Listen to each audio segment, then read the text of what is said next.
Shri news के साथ मैं हूँ रूहानी। हाल ही में गठित अपनी पार्टी जो समय समय पर जिसके तमाम नेता ये कहते रहते हैं कि जम्मू कश्मीर की जनता को अपनेपन की बहुत ज़रूरत है, इसलिए पार्टी का नाम अपनी पार्टी रख लिया।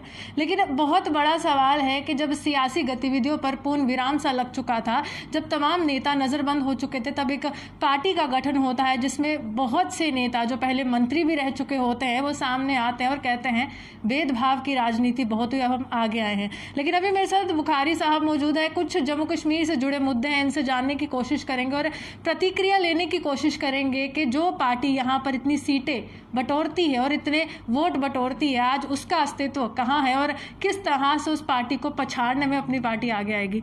तो मेरे साथ बुखारी साहब, सबसे पहला सवाल यही रहेगा कि अपनी पार्टी समय समय पर अपनापन दिखा रही है, लेकिन युवाओं के लिए किस तरह से अपनापन दिखाए, क्योंकि रैबरे खेल से जुड़े कुछ ऐसे बच्चे हैं जो 3000 पर मंथ जो है उनको सैलरी मिलती है और उन्होंने नेशन को सर्व किया और अभी भी वो धरने कर रहे हैं, प्रदर्शन कर रहे हैं, मुलाकातों का दौर है, लेकिन न्याय नहीं है।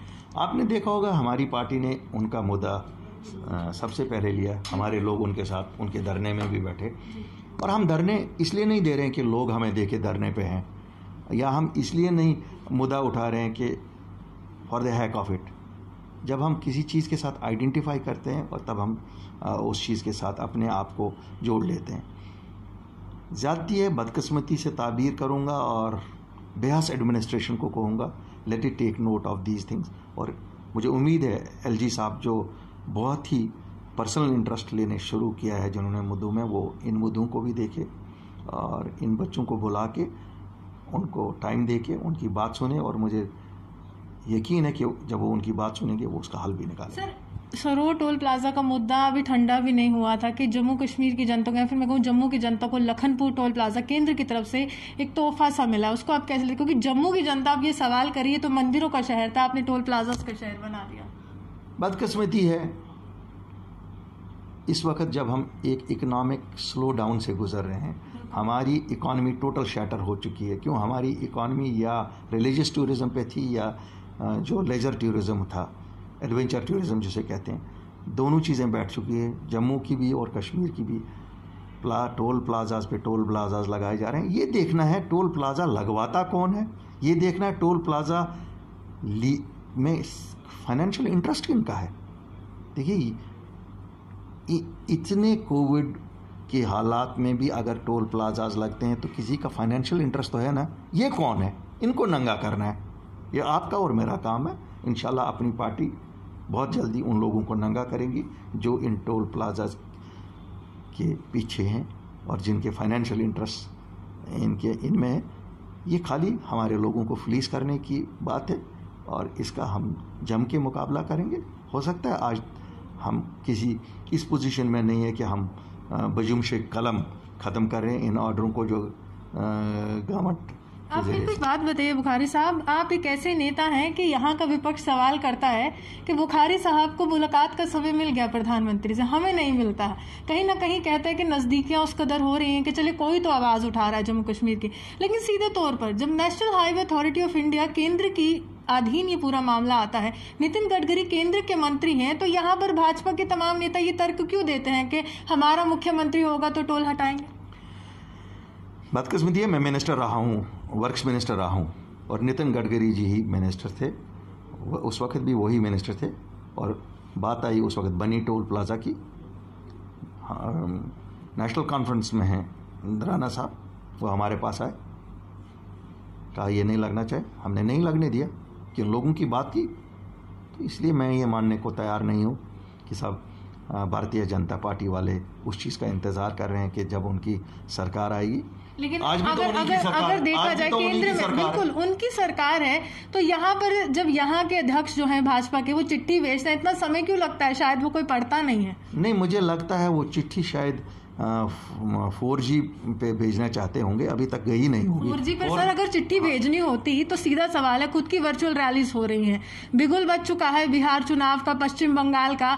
यहाँ पर अगर हम कहें तो गृह मंत्री सीधे तौर पर कहते हैं कि बिहार की राजनीति को बदलेंगे। जम्मू कश्मीर के धारा 370 का हवाला समय समय पर दिया जाता है, लेकिन यहाँ पर 4G के जरिए वर्चुअल रैलीज हो रही है, तो हमें 4G क्यों नहीं मिल रहा? क्योंकि हमें शायद अभी तक भी एक्सेप्ट नहीं किया गया कि we have the equal rights what are to the rest of the people in this country.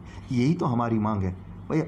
जो कॉन्स्टिट्यूशन में एनश्राइंड है, जो बिहार को आप देते हो वो हमें दे दो, जो पंजाब को देते हो वो हमें दे दो, जो उत्तराखंड को देते हो वो हमें दे दो, जो झारखंड को देते हो वही जम्मू कश्मीर। भाजपा तो ये कहती है ना, एक निशान है, एक विधान है, एक हिंदुस्तान है, धारा 370 की समाप्ति, बस सेंस ऑफ इक्वालिटी पूरे जम्मू कश्मीर में आ गई है। मैं ये मानने को तैयार नहीं हूँ कि सेंस ऑफ इक्वालिटी इसी से खाली आ गई है कि वो हटाया गया।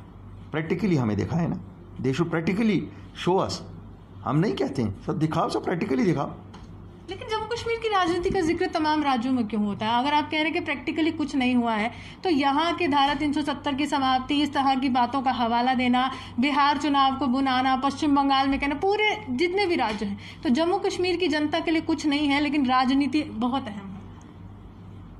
1947 से ये मुद्दा हिंदुस्तान में इमोशनल मुद्दा बनाया गया जी। वरना इस धारा में बहुत कुछ इतना नहीं था जितना अब। हम तो यहीं के लोग हैं ना, आप भी यहीं की है, मैं भी यहीं का। हमने तो नहीं देखा कि उसकी वजह से हमें बहुत कुछ फ़ायदे हो रहे थे। इसीलिए शायद आज बहुत ज़्यादा वायलेंट आपने ये भी नहीं देखा है उस पर। हम आज क्या सब मांग रहे हैं? हम तो 370 नहीं मांग रहे, हम तो स्टेटहुड मांग रहे हैं। हमें स्टेटहुड दे दे, हम खुद चला लेंगे, हमें पता है हम कैसे चला सकते हैं। लेकिन जब हमारी स्टेटहुड लेगी तो हमें कदर आ गई कि स्टेट होने का क्या फ़ायदा होता है। आज जो लोग हमारे मुकद्दर का फ़ैसला कर रहे हैं, उन्हें कोई रिश्ता ही नहीं है इस धरती से, हमारी रियासत से। उनको हमारे प्रॉब्लम्स का कोई इल्म नहीं है। उन्हें ये नहीं पता कि हमारे बच्चे को कौन सी कठिनाइयाँ हैं, वो शायद वो जिन रियासतों से वहाँ उन बच्चों को वो कठिनाइयाँ नहीं हैं। आज जिस तरह से हमारा बच्चा सफ़र कर रहा है, किसी भी रियासत का बच्चा इतना सफ़र नहीं कर रहा है। शायद कहीं ना कहीं हमारी ज्योग्राफी की सज़ा हमें है।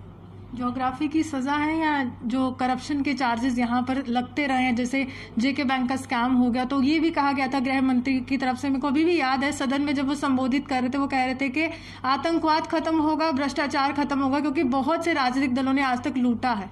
देखिए, मुझे मालूम नहीं है उन्होंने क्या कहा, लेकिन जम्मू कश्मीर एक वाहिद रियासत है जहाँ 90% युवाओं की नज़रें सरकारी जॉब्स पे होती हैं, क्यों यहाँ कोई और एवेन्यू नहीं है।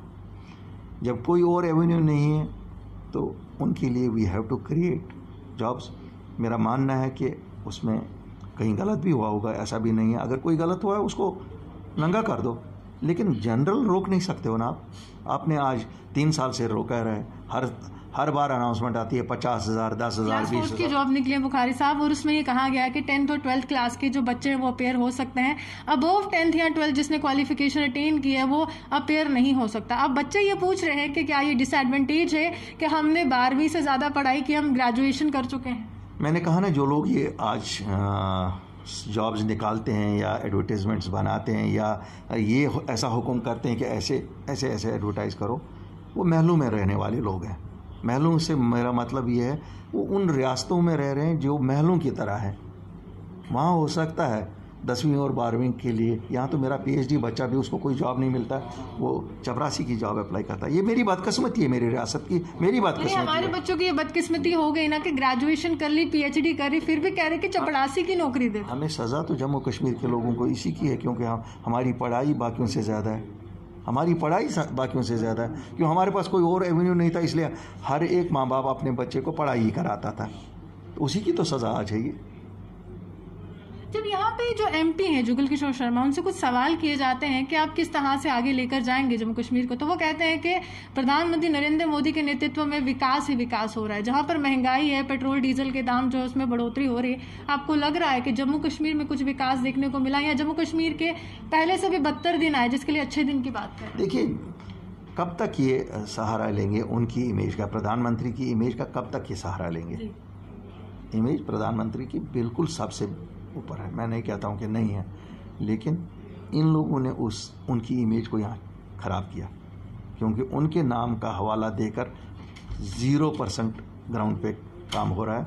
और मैं वसूख से कहता हूँ, as a responsible leader of a responsible party, कोई भी काम नहीं हो रहा है। प्रधानमंत्री और गृह मंत्री को देखना चाहिए कि ये गलत रिपोर्टिंग। आखिरी सवाल करूंगी, आपने भी मुलाकात की थी और मुझे याद है कि आपने मुझे कहा था कि वो कह रहे हैं कि काफ़ी ज़्यादा विकास होगा। अब उस मुलाकात को काफ़ी समय हुआ है, किस तरह से आप बदलाव देखते हैं? देखिए, ऑनेस्टली हमारी मुलाकात के 8 दिन बाद ही कोविड का लॉकडाउन हो गया। मैं दोबारा नहीं मिल सका प्रधानमंत्री से, गृह मंत्री से मिला हूँ कुछ बार, क्योंकि मसले थे, उन्होंने हल भी किए, डोमिसाइल का, जॉब्स का, ये दूसरी चीज़ें। रफ्तार नहीं पकड़ी, जो वादा हुआ था वो नहीं हुआ, सच बात यह है। और गिला भी है भारत सरकार से, ही गिला भी है। लेकिन आप तो नेतृत्व कर रहे थे जम्मू कश्मीर की जनता का, उस समय आप ही थे जो मसले लेकर जा रहे थे। मैं तो आज भी मसले लेके जा रहा हूँ, लेकिन नहीं हुआ। अब ठीक है, कोविड का कवर सब में लिया जाएगा। मुझे उम्मीद है कि प्राइम मिनिस्टर अपनी अवलीन फुर्सत में जम्मू कश्मीर की तरफ जम्मू कश्मीर के लिए अभी इलेक्शन का समय नहीं आया है, कब तक आएगा, क्या लगता है? मुझे लगता है इलेक्शन बहुत जल्दी होना चाहिए, क्योंकि हल ही हमारा इलेक्शन के ज़रिए से। तो जब एक इलेक्टेड गवर्नमेंट आई है, जिसकी भी आई है, जिसको भी लोग चुनेंगे, शायद वो बेहतर तरीके से इन ब्यूरोक्रेसी से काम करेगा। कम से कम वो अकाउंटेबल तो रिस्पॉन्सिबल है ना, कि उनको जवाब दिए है ना इस वोटर के पास, वो कोशिश तो करेगा। ये अफसर किसी को अकाउंटेबल ही नहीं होते। चलिए, साफ तौर पर बुखारी साहब हमारे साथ थे, और वही बात है कि bureaucrats are running the government, और जब ब्यूरोक्रेट्स कोई सरकार चलाते हैं तो शायद वो मंत्री के पास नहीं जा सकते जिसको वोटों से नवाजा है। लोकतंत्र का बहुत बड़ा पिलर है इलेक्शन, और कब होगी इलेक्शन, ये बहुत बड़ा सवाल है। हालांकि अपनी पार्टी दमखम से आगे आने को बिल्कुल तैयार है, क्योंकि राजनीतिक गतिविधियां इनकी तरफ से शुरू हो गई हैं। इसी के साथ कैमरामैन गुलशन कुमार के साथ मैं रूहानी आपसे विदा लेती हूँ। नमस्कार।